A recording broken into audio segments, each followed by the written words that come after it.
Pendidikan bukan hanya kata yang masuk ke otak, bukan pula ucap guru yang hanya perlu didengar. Ilmu bukan hadir untuk saat ini, bukan juga hanya untuk aku. Ilmu tentang kita yang bertugas menjadi terangnya dunia kelak. Ilmu tentang bagaimana bisa menjadi manfaat. Rasa malas tidak akan menghancurkan dunia sekarang, namun kelak ketika isi bumi hanyalah kata malas.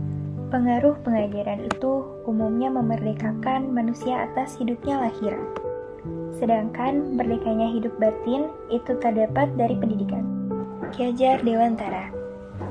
Selamat Hari Pendidikan Nasional bagi kamu para pembawa ilmu, juga kamu yang bertanggung jawab melaksanakannya. Sebenarnya apa sih yang akan saya lakukan pada video kali ini? Saya, Tertiandra Kanyedira Sangaji dari kelas 11 2 absen 31 akan melaksanakan kegiatan yang namanya refleksi pembelajaran untuk pembelajaran geografis dari semester 1 dan semester 2 selama kelas 11, baik bersama Pak Anton ataupun Bu Adel. Sebelum kita mulai ke kegiatannya, kita harus tahu dulu nih apa itu refleksi pembelajaran. Nah, refleksi pembelajaran sendiri adalah aktivitas pembelajaran yang berupa penilaian atau umpan balik yang diberikan dari murid terhadap gurunya setelah melakukan proses pembelajaran dalam jangka waktu tertentu. Kegiatan ini sendiri pasti memiliki tujuan. Tujuannya adalah untuk mengetahui minat dan bakat yang dimiliki oleh siswa, untuk mengetahui juga seberapa besar keberhasilan metode pembelajaran yang telah dipilih oleh para guru. Selain itu, untuk mengetahui juga atau mengidentifikasi kelebihan atau kelemahan dari guru tersebut. Tentunya, setiap kegiatan yang baik pasti ada manfaatnya. Nah, manfaat dari kegiatan refleksi pembelajaran ini adalah sebagai ruang ekspresi positif dari murid terhadap para gurunya dan juga sebagai bahan evaluasi yang bisa digunakan para guru untuk pembelajaran berikutnya. Nah, kali ini aku mau mengajak kalian semua untuk pergi ke ruangan dengan materi-materi yang berbeda.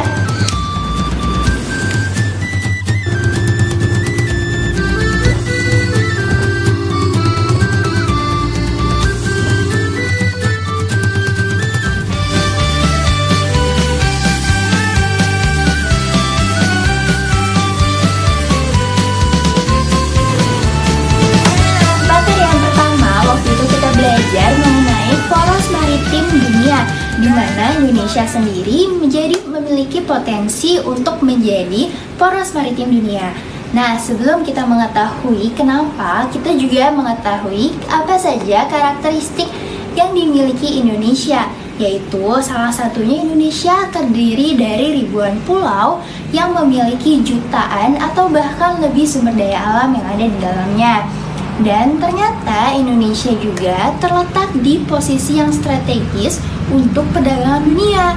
Jadi, Indonesia sangat berpotensi untuk menjadi poros maritim dunia. Dan juga Jokowi sedang mengusahakan dengan membangun atau membuat 5 pilar utama Indonesia. Nah, dari pelajaran ini kami dan saya juga merasa lebih bangga sebagai bangsa Indonesia dengan memiliki banyak sumber daya alam yang ada di dalamnya. Tanah airku Indonesia, negeri elok amat ku cinta.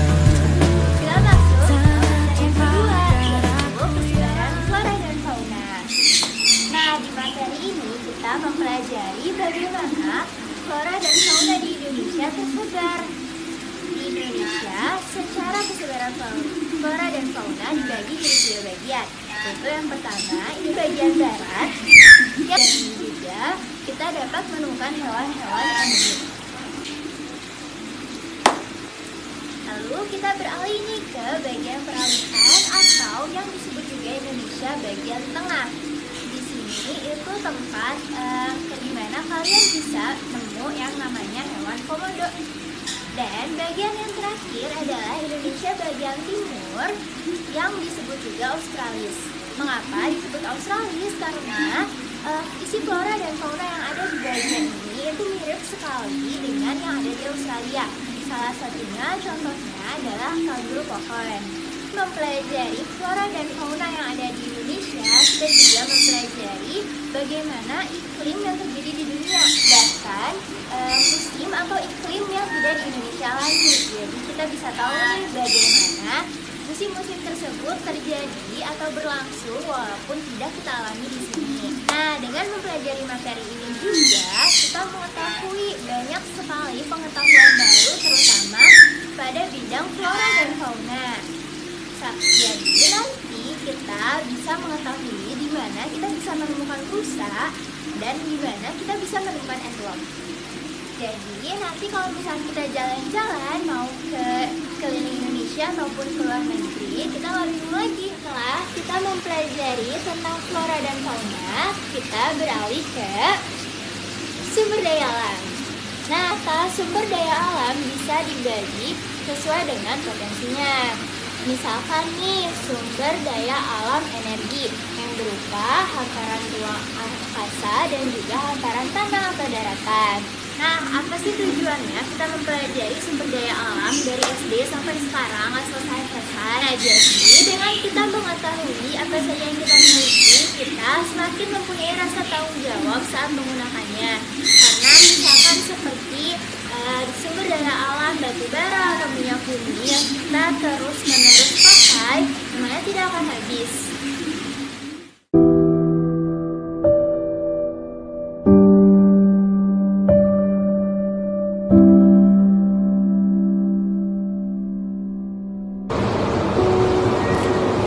Selamat datang ke ruang berikutnya.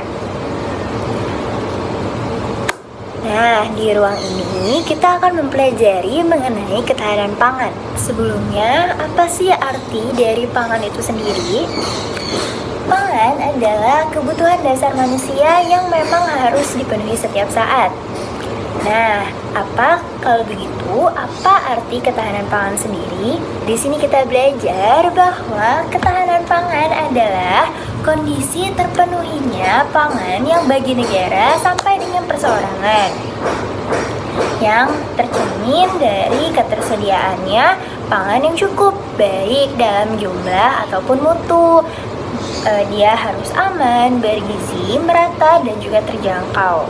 Nah, kenapa sih kita harus peduli dengan ketahanan pangan? Jadi, pada saat krisis moneter, harga beras itu melejit naik sekali.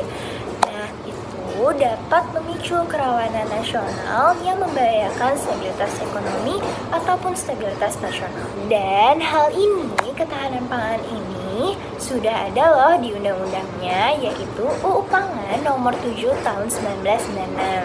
Nah, kita dapat mengetahui mengapa pemerintah selalu berupaya untuk meningkatkan ketahanan pangan di masyarakat. Tunggu, jangan pindah ruang dulu, karena di sini juga saya akan mereview kembali saat kita mempelajari tentang energi baru dan energi terbarukan. Energi baru adalah jenis-jenis energi yang pada saat ini belum pernah dipergunakan secara massal oleh manusia dan masih dalam pengembangan, seperti pemanfaatan saus surya untuk menyalakan lampu lalu lintas. Sedangkan energi terbarukan sendiri adalah energi yang ketersediaan sumbernya itu bisa dipulihkan atau diperbarui dengan cepat setelah sumber itu digunakan atau dihabiskan secara alami. Nah, energi pertama adalah tenaga surya atau matahari. Nah, Indonesia itu memiliki musim kemarau yang cukup panjang. Potensi besar ini dapat dimanfaatkan sebagai sumber tenaga utama. Nah, energi yang kedua adalah tenaga air. Selain ada tenaga air, ada juga tenaga panas bumi dan juga tenaga angin. Jadi banyak bukan kekayaan alam yang dapat dimanfaatkan sebagai sumber energi. Namun, tetap ingat, kita harus bertanggung jawab dalam pemakaiannya. Karena siapa yang tahu kalau nanti bisa habis energi tersebut. Untuk materi selanjutnya, aku mau mengajak kalian ke ruang yang baru lagi nih. Tapi ruang yang kali ini sedikit berbeda. Ruang berikutnya adalah kependudukan. Di sini kami ketemu banyak sekali rumus. Materi ini akan mengajarkan kita untuk menganalisa kependudukan di suatu tempat.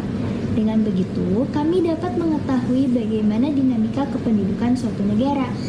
Sebelumnya, kita harus tahu dulu nih, apa saja faktor yang memengaruhi kependudukan.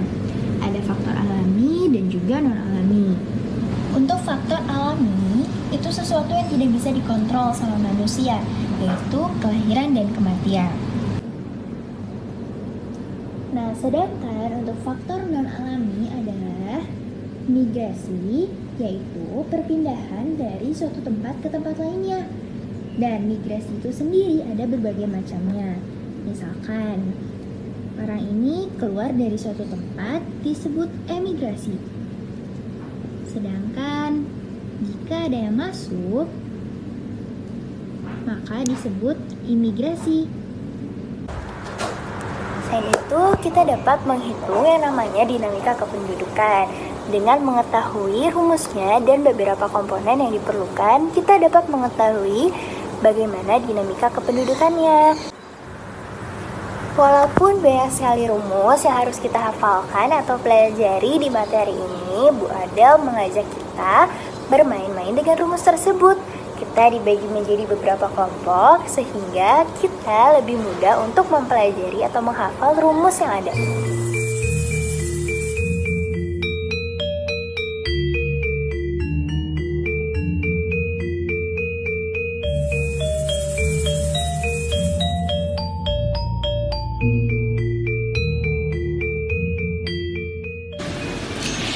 Indonesia memiliki 34 provinsi dengan beragam suku di dalamnya.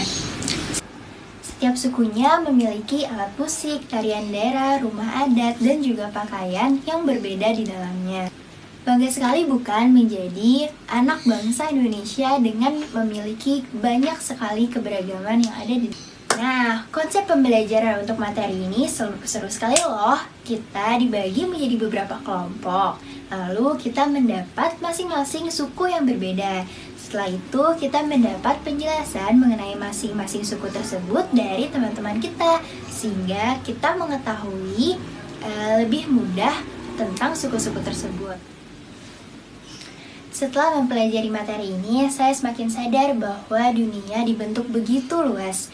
Terlalu kenal dengan budaya asing, padahal belum berkenalan dengan budaya milik sendiri. Nah, kita sampai di ruangan yang terakhir. Materi yang terakhir yang akan saya bahas adalah mengenai mitigasi bencana. Kita belajar apa yang namanya mitigasi bencana. Karena kita mempelajarinya di rumah, maka kita dapat secara langsung mengetahui apa nih yang harus kita lakukan ketika terjadi bencana. Nah, mitigasi sendiri adalah upaya untuk mengurangi resiko jika terjadi suatu bencana. Karena Indonesia sendiri adalah negara dengan rawan bencana alam yang cukup besar karena lempeng yang dimilikinya. Selain tentang gempa, banjir, gunung meletus, tanah longsor, apa yang kita hadapi saat ini juga merupakan suatu bencana. Corona telah menjadi wabah yang mengancam seluruh dunia. Virus yang berhasil merumahkan jutaan orang di dunia ini. Pandemi yang harus kita hadapi saat ini pun merupakan bencana. Bencana yang harus kita tanggulangi. Kita harus mengetahui apa yang harus kita lakukan sebelum, sesaat, dan setelah kita menghadapi bencana ini. Akhirnya selesai juga refleksi pembelajaran kali ini. Nah, begitu penting bukan pelajaran geografi untuk kehidupan kita sehari-hari. Lalu kalian masih mau bilang bahwa geografi hanya pelajaran untuk anak IPS. Menjadi lebih mudah karena kita mempelajari apa yang terjadi di lingkungan sekitar kita dan bagaimana mereka berhubungan. Nah, apapun yang sudah kalian dapatin selama 2 semester ini, jangan ada yang dilupain ya. Semoga senyum kalian dapat cepat aku nikmati, jabat tangan kalian dapat cepat aku rasakan. Kutunggu langkah kalian di sekolah. Sampai bertemu kembali. Terakhir, selamat Hari Pendidikan untuk kalian semua.